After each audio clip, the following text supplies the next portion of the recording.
What up YouTube, EkoGrande representing here, and today, I'm just gonna say it right now, this was one of the most, if not the best, Game of Thrones episode I have ever seen. Everything went according to plan, everything clicked, everything just made sense, it was all given to us on a silver platter.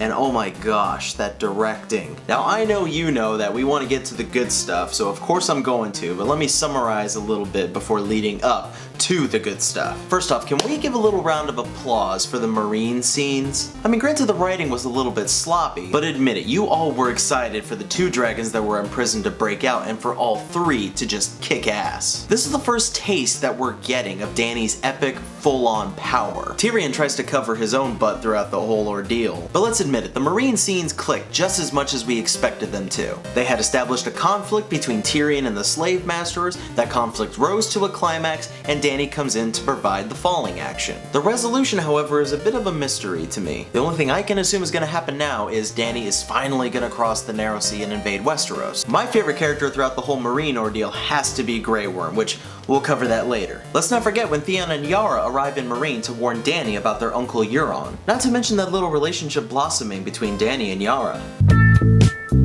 Oh yeah. Guys, show some respect. Your dickless brother is still in the room. Now, on to the Bastard Bowl. To start off, how about that face-off between Jon's group and Ramsay's group? That steaming, heated, disgusting, that gross and yet beautiful face-off between Sansa and technically her husband, Ramsay. In that moment I realized, forget Katniss, forget Lara Croft, forget Hermione Granger, Sansa Stark is the epitome of girl power. There were so many other characters that I had amped up to have full-on character development, Arya most of all. But in those few moments when Jon and Ramsay faced off before the battle began, Sansa and her development just went full swing. More acting props go to Ewan Rion. Am I saying that right? I know Ewan was inspired by Heath Ledger in The Dark Knight, but pretty sure this whole episode he just went full-on Joker, with a little taste of Hannibal Lecter. The odds of Jon and Sansa winning this fight are astronomical. There's one scene where Sansa has a very justifiable doubt against Jon, and that just increases the intensity. And then there's that conversation between Davos and Tormund, 2 characters that I never expected to click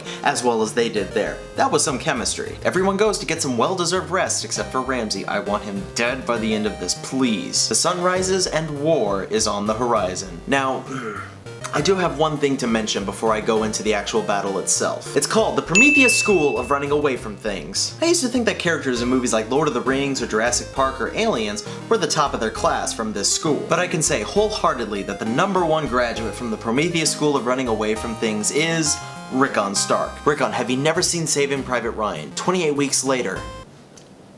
Zigzag! But I'll admit, it's not an epic Game of Thrones scene without a Stark in danger or getting killed. Now that we got that out of the way, on to the battle. This was me during Stannis' invasion on King's Landing. This was me during the Red Wedding.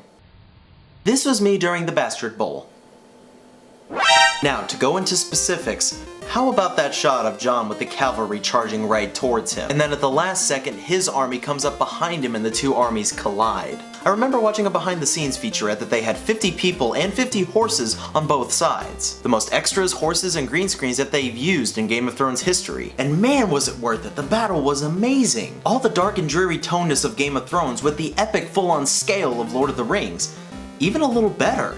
And how about that Birdman-style long take of Jon rummaging through the battlefield? I don't think Game of Thrones has ever used the single shot effect, and I believe they were saving it for this particular battle, and by golly, it worked. Now, as things were starting to get to their peak in this battle, I really thought the Umbers were gonna turn on Ramsay. But when Ramsay had his men and their shields surround Jon's entire group, I got a little worried. It was at that moment that Tormund started overextending and he gets stabbed by a spear that my heart started racing. I knew someone on Jon's side had to die, but who ended up dying I didn't see that coming. I'll get to that in just a second, but first, let's discuss the term Deus Ex Machina, which is Latin for God Machine. In a narrative, it's essentially the God spell where things are starting to get really bad for the main protagonist, but then things immediately turn around when the Deus Ex Machina comes into play. Of course, it's always overdone in the modern movies, and I knew exactly what the Deus Ex Machina was going to be for this battle. But I'm not gonna lie, when the army of the Vale came charging down and you see Peter Baelish and Sansa up on that hill, I was still amazed. Sure, it was predictable predictable in a way, but does predictable really make something bad? I mean, if you're able to predict a story formula, the formula goes exactly as you had predicted it, but it still amazes you, don't you think you should give them some credit? But let's not forget, this is Game of Thrones. The show and books are notorious for dangling happy endings in front of our face and then snatching them away and breaking all of our hearts. And for them to give us this Deus Ex Machina in the form of Baelish, one of the most scheming characters on the show,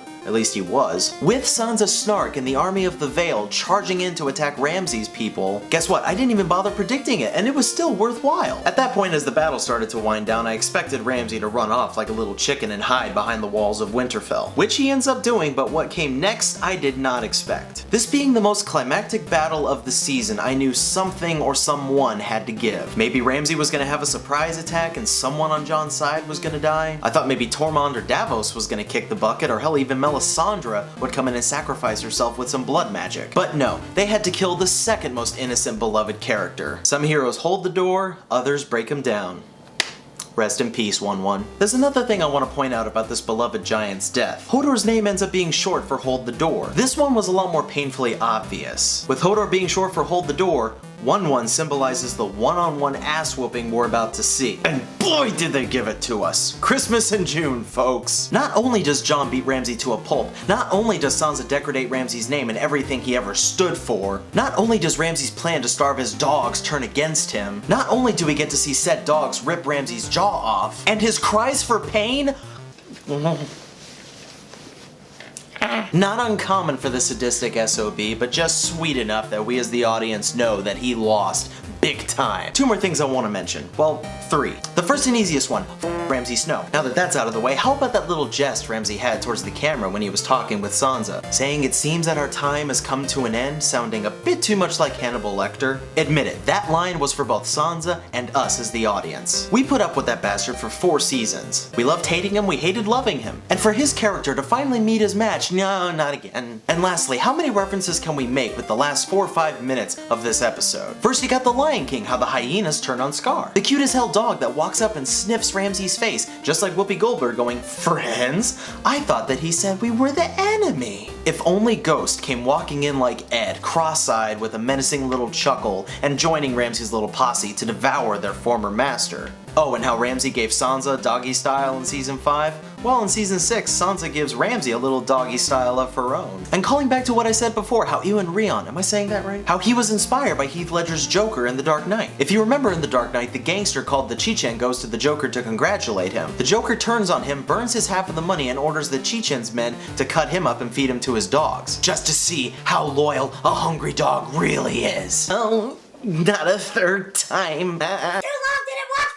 Danny, I am so sorry for smack talking you last week. I should have seen the epicness coming from a mile away. This show just always seems to overdo it with the cliffhangers that I never get to pay attention to the sweet stuff. This episode gave me more satisfaction than the rest of the season combined. If I had a top 5 moments for season 6, Ramsay's death wouldn't even be at the top. It'd be way beyond. Surprisingly, Jon's resurrection would probably be number 5. Heck, it probably wouldn't even be on the list. The more I think about it, the less surprised I was when it really happened. But now that Ramsay's out of the way, God knows what's gonna happen to Jon and his group. And why did Baelish come to help out in the first place? We know that he has the hots for Sansa. What does he want in return?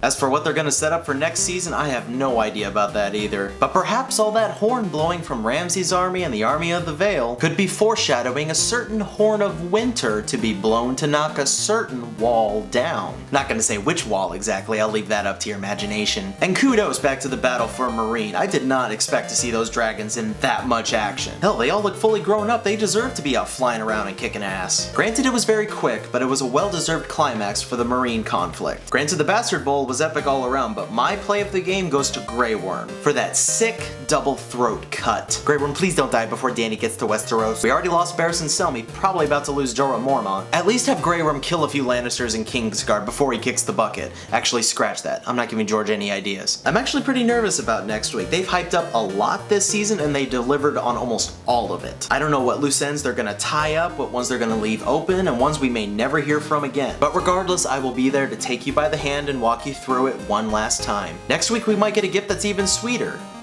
Or darker. Keep your fingers crossed. Anyway, I'll be back next week to discuss the season 6 finale of Game of Thrones. This has been another Eko Review. Thanks for watching, guys. My name is Matt and I am signing out.